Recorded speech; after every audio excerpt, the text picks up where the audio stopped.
তোমাকে এর চাইতে একটু উত্তম বদলা বলে দিতেছে, সেটা হলো এই পৃথিবীর জমিনের মধ্যে যদি একবার সুবহানাল্লাহ পাঠ করে, আলহামদুলিল্লাহ পাঠ করে, আল্লাহ রাব্বুল আলামিন তার আমলনামায় তার জান্নাতের মধ্যে একটি গাছ তৈরি করে দেয়। বলে সুবহানাল্লাহ।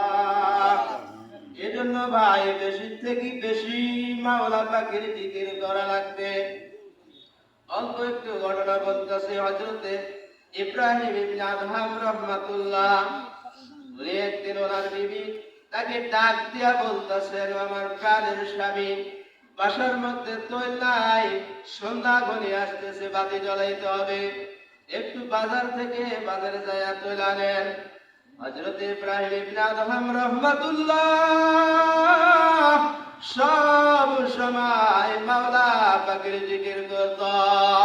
কিন্তু বিবি যখন এই প্রস্তাবটা দিল, যখন বলল যে বাজার থেকে যা তৈল আনা লাগবে, তখন তার বিবিকে বলতেছে যে আমার বিবি, ওই যে পকেটের মধ্যে পয়সা আছে নিয়ে আসো।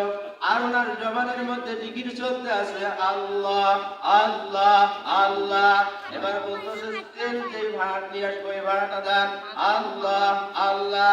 উনি আবার ওই দেখা যায় যে ওই টাকার ওই ভাণ্ড নিয়ে বাহিরের মধ্যে বের হয়েছে। হওয়ার পর এক ব্যক্তিকে বলতেছে, ও ভাই, বাজারে একটু যাইয়া, জলদি করে যাইয়া আমার জন্য একটু তৈল নিয়ে আসেন, আল্লাহ আল্লাহ।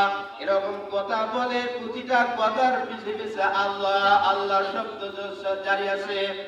এইরকম কাহিনী যখন নাই গুন্নাটা